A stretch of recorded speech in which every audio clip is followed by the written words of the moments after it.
उसमें आप सभी का स्वागत है। सम्मानित साथियों, मैं भी पत्रकारिता के क्षेत्र से आता हूं। विधान के से अखबार नाम का अखबार में भी चलाने का काम करता हूं। मैं लंबे समय से देख रहा था कि देश में बहुत सारी जातियां ऐसी हैं, बहुत सारे लोग ऐसे हैं जो सत्ता से वंचित रखे जाते हैं। किसी के नाम पर किसी को बैठा दिया जाता है, किसी के नाम पर किसी को बैठा दिया जाता है। तो जो व्यक्ति जिस समाज में, जिस धर्म में, जिस गरीब परिवार में पला है, उसकी आवाज उठाने वाले कभी लोग मिलते हैं।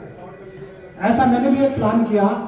मैं लंबे समय से प्लान कर रहा था कि भाई कोई आगे निकल करता है, लेकिन मैं देखता हूं सभी पॉलिटिकल पार्टियों को कि इस उत्तर प्रदेश में 40% अति पिछड़े वर्ग के लोग रहते हैं और मैं भी अति पिछड़ी जाति से आता हूं।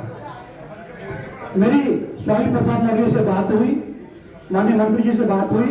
मैंने एक जनसेवा दल पार्टी का गठन किया है और जनसेवा दल पार्टी का गठन करके मैंने मौर्य से, माननीय मंत्री मौर्य से बात करके ये सोचा कि मौर्य जी एक बड़ा वर्ग है जो सत्ता में वंचित रखा जाता है।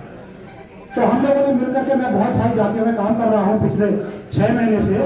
उससे पहले मेरा लीवर ट्रांसप्लांट हुआ था। तो मैंने ये प्लान किया है।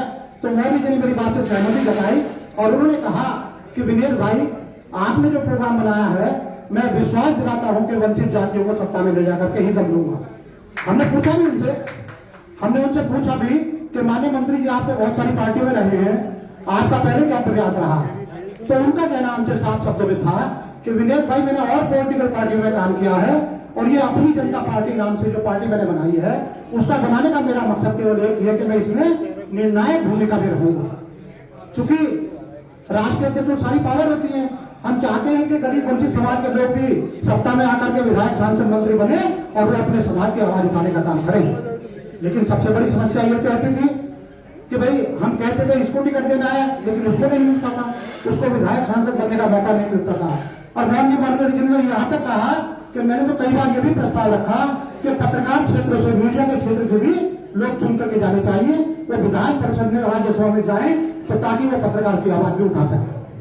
तो उन्होंने हमारी इस बात से सहमति जताई और उन्होंने कहा विनय भाई, क्योंकि आप पत्रकार क्षेत्र से आते हो तो आप अपने पत्रकारों की बात कर रहे हो। तो मैंने उनसे कहा तो ये वास्तविकता है कि पहले क्या होता था, पत्रकारों का एक सीरियल बनता था, उसमें से विधानसभा में और राज्यसभा में लोग जाने का काम करते थे। इससे पहले मैंने बहुत बार देखा है, लेकिन मैं देख रहा हूँ बहुत सालों से पत्रकारिता के क्षेत्र से बहुत कम लोग जा पाते हैं। लेकिन वो किसी पॉलिटिकल पार्टी का अगर पत्रकार है तो वो उससे चला जाता है।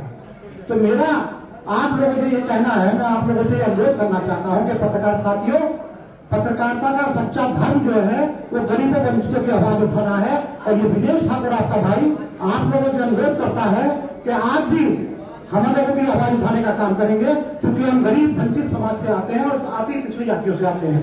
तो मेरा आप लोगों से मात्र इतना कहना है कि आप लोग हम लोगों की आवाज, ताकि हमने लोक मोर्चा जो गठन किया है ये बड़े पूंजीपतियों के लिए नहीं किया है।